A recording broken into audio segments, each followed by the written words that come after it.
do part 5 out of 12. I'm going to do so as if I were speaking to a room full of children, because the more details, and there's so much that I try to provide, and the more organization I attempt to give this situation, the more difficult my three-dimensional in real life becomes, with regards specifically to the crazy making behaviors. I've labeled a number of behaviors as crazy making behaviors, and just for lack of time and energy, I can quickly go over what that means. It's basically when a third party using either ghost technology or setups or malicious third-party intervention or malicious third-party influence over your partner, or any number of psychological, technological, or just plain old manipulative methods can be taken to cause a person to go crazy. Crazy making behavior is what, and just for lack of time and energy, I can quickly go over what that means. It's basically when a third party using either ghost technology or setups or malicious third-party intervention or malicious third-party influence over your partner, or any number of psychological, technological, or just plain old manipulative methods can be taken to cause a person to go crazy. Crazy making behavior is what I've labeled it. Several months ago, and I have a witness to this, Xavier is sitting in the back seat. Not that it really matters, because I posted on my very first Instagram, the one Heather G, a bunch of the cars that were stalking me. I mean, there was a literal car that was in the same car, Cadillac CTS. I had the same car I bought, paid in full, was literally driving behind and in front of me for miles. I could not get away from it, and the license plate was a vanity license plate that said "nut in me." And I posted video and photo of that and filed the police report, and yet another example out of hundreds, thousands of no action being taken, no investigation being conducted. But I did post it on the One Heather GEE account. That is not Photoshop. That actually happened. There's both video as well as still frame photos. No one still believes me. Now about, I would say maybe 6 months ago, maybe 5, Xavier and I were leaving a DCFS visit with our son, Weston. I have 4 children. Weston is Xavier's only child. And they posted something on the back of a window shield of an SUV that was like that windshield writing marker that literally said, "Team Heather go crazy." And since that time, they've been messing with my money, withholding the money that I had been making for 6, 7, 8 months regularly and consistently, causing me to make payments late, misplacing a lot of my items and belongings. That hearing aid that I posted about several years ago, as well as that two-way communication device, or a communication that is taking place without my permission, knowledge, or consent, which would also qualify under assault and harassment, depending on what the verbiages are being, communicated. Xavier, can you explain to them that there was an SUV that pulled strategically and intentionally in front of our car that had the words "Team Heather go crazy" written on the back windshield on the Expressway 290? Okay, so we were driving the Kia at that time. I was driving rentals through Hertz and through Avis for the purpose of driving Uber. I purchased a car because every few weeks there would be an invented reason why I would have to switch my car. And to me, I'm not trying to live my life hiding. I'm trying to live my life not needing to hide.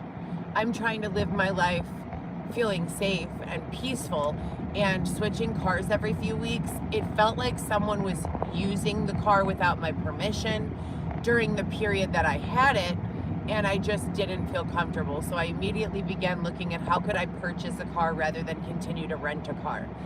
And my car payment is $730 a month, plus insurance $400, a little under. But the car rental was $384 a week. So financially, it just made sense, and with the stalking and all of that, it made sense.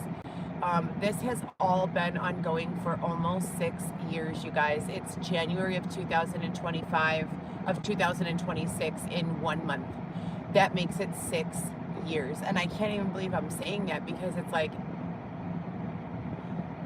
I just can't believe it. You know, in an evolved society, in a first world country, I have been having the same problems: technological boxing, intentional and blatant issues in communication, intermittent lapses in communication with my family and loved ones, specifically with my children, and most, prominently and obviously with my youngest daughter, Alexis, the 12-year-old.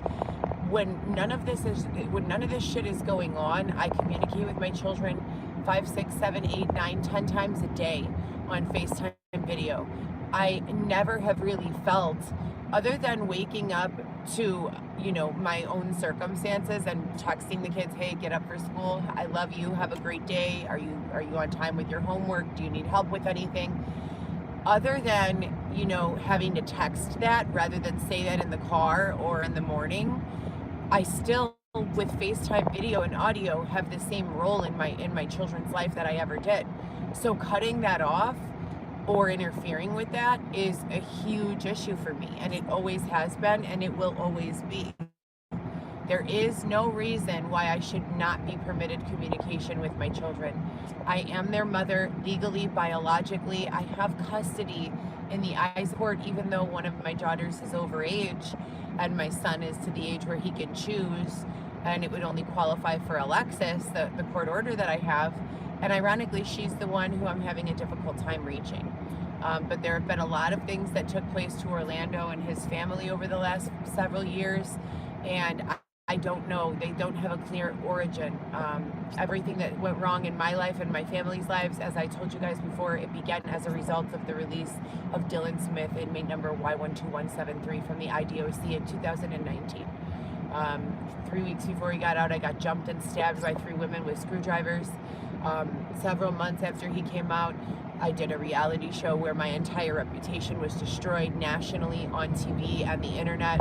I thought I was agreeing to doing a reality show that was going to be about, overcoming adversity, about making a mistake, serving your time, and being able to move forward. That was going to be eye-opening for some situations, crimes of poverty. That's what I thought I was getting involved in, as well as my own PTSD and OCD explained and decoded.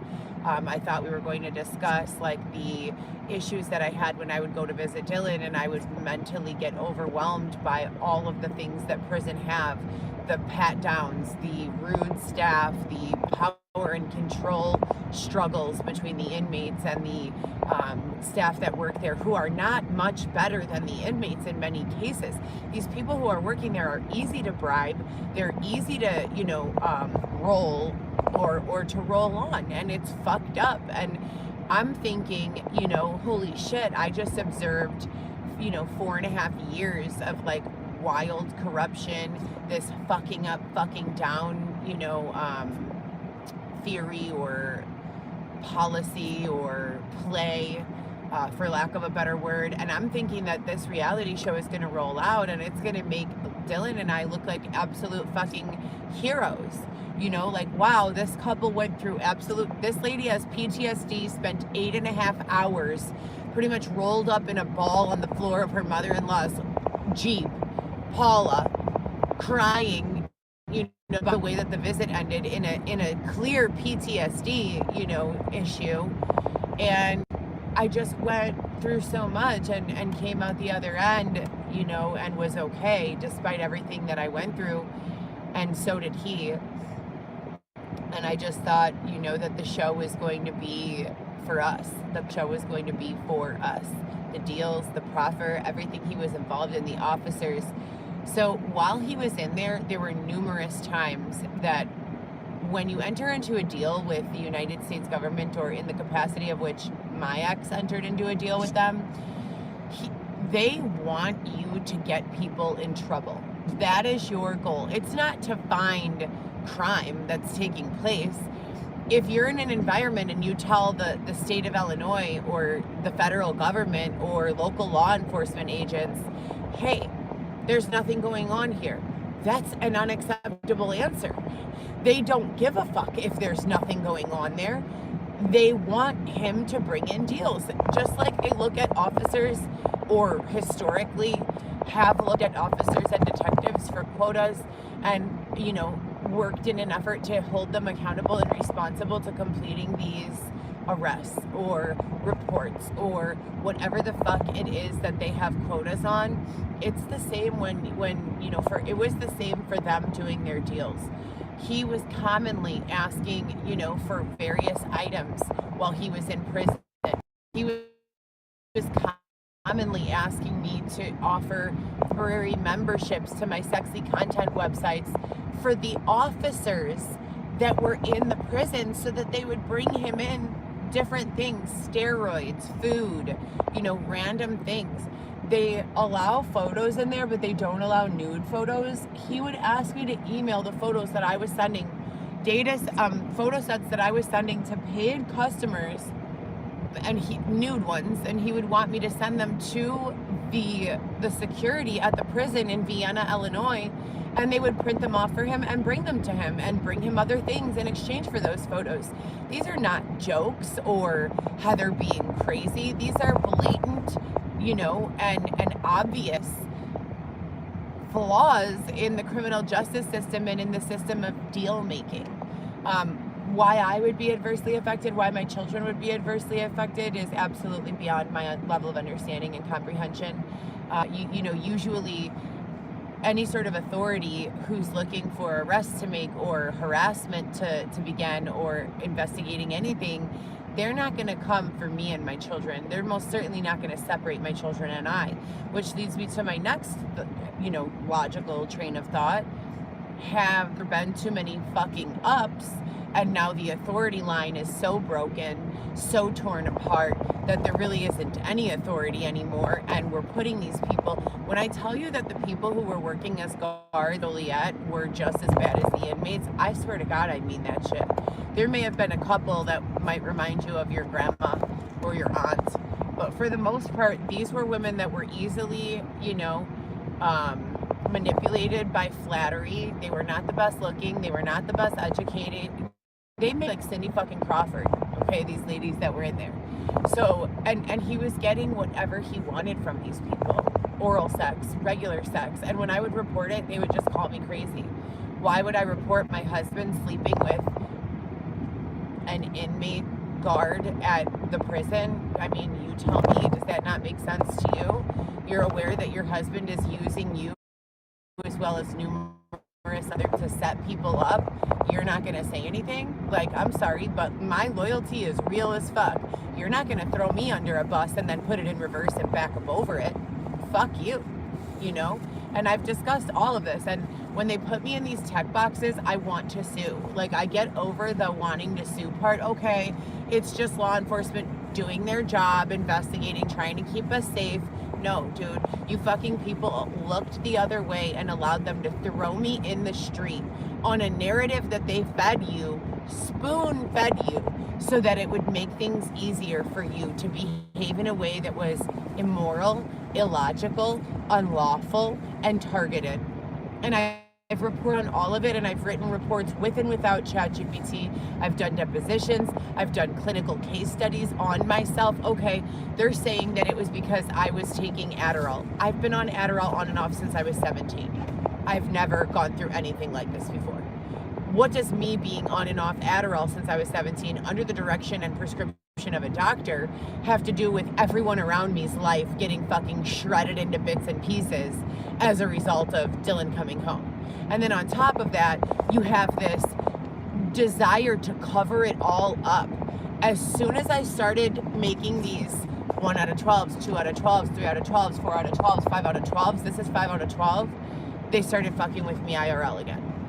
So they started doing crazy making behaviors. They started doing other things. So, I'm trying to hurry up and get these next, 7 days completed so that I have everything I need for the people to just their leisure and then help me with this docu-series. And the documentary, it's not a docu-series, a short documentary. The documentary is not, I'm not making it to try to profit. If I profit, fantastic. I'm making it so that I can profit things like peace of mind, mental health, calmness, peacefulness, understanding across the board, because I spend my days being provoked, antagonized. People are talking shit about me directly to my face, crowding me in the gym, you know, just bullying me. I've already gone through this for 6 years. They don't want me to have a gun because they want these people to be able to fuck with me. Do you not understand? I tried to go take my carry and conceal as soon as Dylan came out of prison. That's when they put me into the psych ward. You can't get a gun license if you've had any inpatient stay in a psychiatric ward. I'm 38 years old. I've never been inpatient in a hospital in my entire adult life for any reason other than giving birth. Ever. I don't have any additional diagnostics or reasoning to be held against my will in any capacity, but let alone an inpatient medical capacity. And my background is in medical law and ethics, new business development, medical assisting, phlebotomy, and administration for medical, specifically endocrinology, rheumatology, and cardiovascular interventional surgery. But if you ask them, I'm just, losing my mind. So I don't want to exist here. I feel as though this is an incredibly predatory environment. And I'm not talking about my house or my car. I'm talking about the situation overall, the intentional withholding of communication between my children and I. And then they start saying things. They're very, very, very much threatened by the fact that my children and I have that line of communication and that it's always open. That bothers these people endlessly. They think that somehow my children and I having the line of communication open is taking money from them. My children, I send money usually $10 2 or 3 times a week to the big kids for lunch, maybe 20. Sometimes my son needs a haircut or sometimes, face wash or other little things. But I haven't been able to reach Alexis in a very long time, 6 or 7 months. That's a 12-year-old little girl that needs her mother. So this is fucking sick. The end of 5 out of 12 is basically going to be an eye-opener on all of the corruption, the fact that deals are occurring and have occurred between these people who have made it their point. Now, what would be the purpose of fucking up rather than down? Well, if you're a person with any sort of heart, morals, values, or ethics, you see that someone sitting in prison with their family suffering and struggling to even send them $10 of commissary money, working for an unfair living wage, being treated like a fucking slave, that person probably can't recover from getting fucked over again, And their lives this is real that people do this. Like, I'm not even fucking kidding you. And the most successful people do this shit. But their lives cannot withhold that type of, my rent is paid, right? But if it wasn't, and I was thrown into the street with nowhere to go, I would be pretty much in the exact same situation that I was already in 6 years ago. Nowhere to go, no money, being sexually assaulted in the street for no fucking reason. No criminal record, college education. You don't break people who are standing on a tightrope out of life. If you have been tasked with breaking people, if there's no way to escape that role, you better fucking find someone who is so solid that by breaking them, you may cause possibly a bruise that heals and repairs itself. You don't break a person that you're gonna fucking push off the tightrope and they're gonna break into a million fucking pieces like Humpty Dumpty that are irreparable. And people don't understand most of what I'm talking about, so I have to go slow with these things. But yeah, there's a lot of sex with inmates and staff at these prisons. There's a lot of manipulation. There's a lot of promises. And when you get into the space of white collar crime, and you have these criminals with money, or even if they don't have any money, all they need is a cell phone to start making money again, or their crew or team, or, a couple of dollars to start making money again. These people working in the prisons are getting paid just above minimum wage, boo-boo. You don't think that they will be easily incentivized by someone with the power and the money, or the ability to make the power and the money? Absolutely. Absolutely. You know, and this is what I had to witness and experience from my husband. And this is a man who I fell in love with, you know, after 3 months of being together, and he got on one knee in an environment where you're not even allowed to have physical contact and proposed to me with Louis Vuitton vase filled with handmade roses and a ring that he whittled out of a melted milk carton. You know, I don't know what else to say. He came home and he fucked me over. And rather than the reality show being about overcoming adversity, surviving adversity, and doing well in life, he and the producers behind my back and without my permission made me the bad guy. They made me, I was in real life, I was the one like, Dylan, what the fuck? We need to get to the house. Your parole officer's on the way there. We need to go now. Not in 5 minutes, not in 10 minutes, right now. But when you roll out the video, the reality show footage, it's Dylan in an interview. Oh my God, Heather, she was taking forever. And I just kept on looking at the time thinking, if I don't get home, you know, I could end up back in prison if I don't get home and meet and check in with this parole officer. Meanwhile, the reality of the situation is it's me and my aunt calling his parole officer, telling them, where are you? What time are you gonna be here? We're on our way home. It's me arguing with the producers and the TV show saying, we have no time for this. We need to leave now. No, we don't have time to stop for sushi. No, we don't have time to go here or there. We've got to go. And that's the truth. Whoever you believe in, Satan, God, that's the truth on all of them and everyone in between. But that's not the way they depicted me in the reality show. In the reality show, they depicted me as a fucking asshole who didn't care about Dylan being late, who didn't care about much of anything but herself. And the truth could not be further from the depiction that they created. Could not be further. As a result, I've suffered in numerous ways. I've had difficulty retaining employment since that time. I've been stalked. I was held in a tent. I was sexually assaulted. I was separated from my son, Weston Mateo Gillespie, who's now turning 2. My big kids have not been able to live with me. They've been pawned off on family members because I have been literally put through hell on earth. The violent victimizations that took place since 2019 have included, but not been limited to, being beat up by an officer at 14 weeks pregnant while laying in a defenseless position on a yoga mat, after clearly articulating to the officer that I was at the gazebo for a photo shoot and asking if it was acceptable for us to be there. And the Xavier, true or false? And did the officer say we could be there?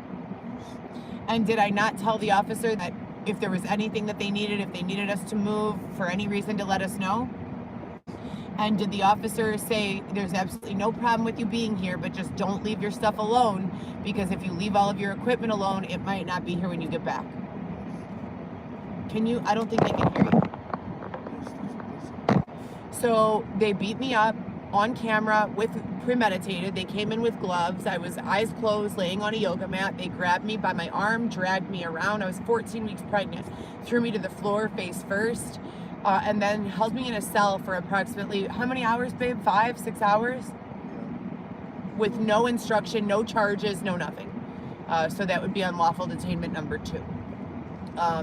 They did a lot of things along those lines, and very similar to that. They allowed other people to physically and sexually assault me and look the other way.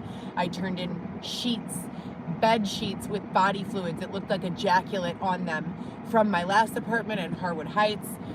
There was no investigating, no DNA tests were run, no nothing. Literally nothing ever came of it at all whatsoever. They have squeezed me for all of my money. I paid all of my tickets from 2019 in 2019 and 20. They were about $600 worth of tickets. They put a boot on my car for them, and my great-grandmother, Mama Nellie, met me at the ticket payment place with $800 cash. I went directly in and paid it, and they removed the boot and assessed a zero balance with the tickets. The tickets were already on a payment plan. I just purged all of them out by paying in full. When I came back to start driving again, they said that I owed $5,000 worth of tickets and put me on payment plans for $5 grand worth of tickets. Now I have to pay $75 plus about 30 every single month, thank you, every single month for tickets from 2019 that I didn't even get. They also have record of a second boot being placed on my car in 2020 during the period of time when Dylan had my car without my permission. Keep in mind that I kept trying to break up and leave the relationship, and he would go out to the garage where I kept my car and do things like unplug my starter. I don't know how to fucking plug in a starter. So of course I would be stranded there, trapped, while he did weird sex shit and fucking set people up. Police knew. The FBI knew. No one came in to help me. So a plethora of agencies and people doing things to stand in my way from not being raped, from not being physically assaulted, from not being financially manipulated and assaulted, from not being separated from my children. They all sat by watching because of what they perceived they could receive from Dylan if they did not help me. And that is the truth. That is the truth. I called law enforcement after Dylan choked me, picked me up on my neck, threw me on the ground, started stomping on me. He was a huge guy on steroids. I have videos and photos of him admitting to doing it. I don't have any, reason to continue to circulate them. They're up, and they're mainly up because they threw me outside into the fucking street during winter, during summer, during all fucking months for nearly 4.5 years, impregnated me and forced me to sleep on cement outdoors at a yacht club in a tent through winter. Xavier and I were the only people there. We were not living in a city of tents. We were living in a tent at Belmont Harbor Yacht Club, intentionally keeping as much distance as possible from any homeless person, and calling law enforcement every single week, 3 to 5 times a week, along with shelter services, asking for assistance and being blatantly denied that assistance. All of which is thoroughly documented and has been presented to the court on a number of occasions. Yet here we are almost 2 years later, still fighting for custody of our son and for our DCFS visits. Getting harassed by some opportunists who are trying to recreate the entire set of circumstances, incentivizing my attorney to say things that have already been brought up and resolved in court 10, 20 times. My situation is not at all kosher. The things that have gone on, they've not been acceptable by anyone's standards, no matter who you are or what you live by. Also, there have been other blatant issues. They're affecting time. Yeah, I know that sounds wild, but they're absolutely doing it. I do a GPS that says 37 minutes to your destination. I get in the car, I take that exact route. If there are people who are taking longer than me who want to come with, which I don't know who they would be because I travel alone with Xavier, I don't have a group. If there's a group following me, lock them up for stalking. And I need to be at the gym by 10 to 8, 7:50. I leave the house at 7 a.m. every fucking day. It doesn't take 50 minutes to drive to the gym. The GPS projects that it takes 37. I've never arrived there before 8:15. With the exception of that one time I was using the GPS. It's been like this for 5 years. 5 years. And I've already come out on the other side. I've already, explained everything and explained it. No one is, getting out of bed in the morning and saying, how can we intervene in this and set the record straight? And I think that that's the main problem. I have a whole entire life to live ahead of me. I have the education. I have never voluntarily engaged in any sort of fraud. I have never stolen someone's credit card for the use or purpose of committing fraud. But the people you people interested in my commentary and my content are looking for, the people who you are looking for, they're definitely still getting away with fraud every day. But it's not me, and you're in the wrong fucking place being here at my page. You're at the wrong place inhibiting me from being able to use a laptop computer. They stole 3 of my laptops, my MacBook Air and 2 Google Chromebooks. I have not been able to use a computer for any reason. Do you understand me? Not for my businesses, not for sales, not for any fucking thing. Since 2023, when my last laptop was stolen from Xavier's father's garage bin, and along with a bunch of my other clothes and yoga equipment and lighting and production equipment, and it was never replaced. And it's on camera with law enforcement because they came that same day that it was stolen. They know that it's all mine. Where is it? Naked wardrobe outfits from Nordstrom, like $300 or $400, brand new, that I had maybe a week, that another undercover, Juan, had purchased for me after all the rest of my clothing got stolen. None of this is new. It's already been documented. But that's number 5. So that's going to lead us up to the time I met Xavier. Besides all of the getting beat up by a cop, sexually assaulted a number of times, being forced to walk back and forth from O'Hare to downtown Chicago, being withheld food, money, communication. There's just a million things that they've done to me that I've reported on. That's going to bring us to the end of 5. There are 7 or 8 people who either presented themselves as undercover members of law enforcement or other resources, people who could help me or take me to a safe house to protect me from whatever was going on. And I've written about them in my book, but I'm going to keep their names out of this just for peace's sake. And I'll pick up tomorrow with part 6 out of 12. And when we begin part 6 out of 12, it's going to start with meeting Xavier, the circumstances of which we met, how we met, why we met, where we met, what was going on around that time. I was still right in the middle, into the thick of it, of what was going on. And there's never been any stealing in my life. Whoever has us pegged as thieves or stealing people who steal, that's never been either of our issues. So if that's what they're telling you is going on, you're mistaken. There is no drug use. If that's what they're telling you is going on, you're mistaken. And there is no escorting. I have not worked as an escort since 2019, when I was directly under the influence of my, at that time, husband, Dylan Smith.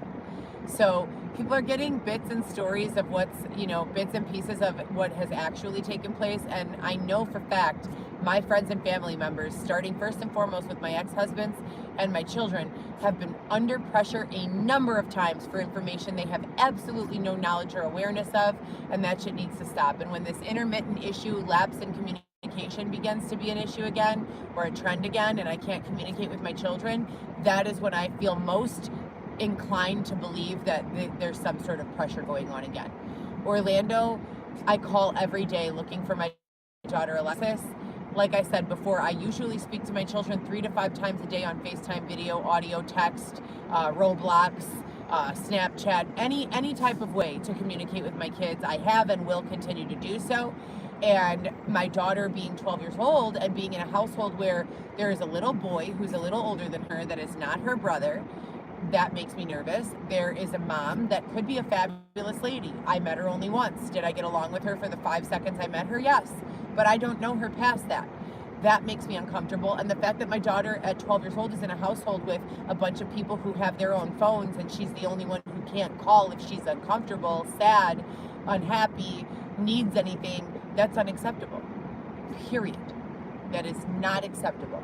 And then as soon as I start, sorting, raking through all of those issues, they fucking start us back in the tech box. Only certain people have access to what you're saying. You're not getting any organic reach. All of your reach is very, very intentional and going to, who knows where.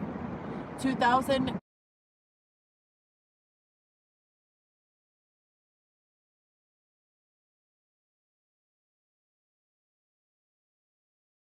When Weston was 2023, 2024, because he'll be 2 in the February of 2026. When he was born, I felt as though the corrupted technology team got kind of caught. And we started rebuilding a new technology team that kind of knew what was going on. And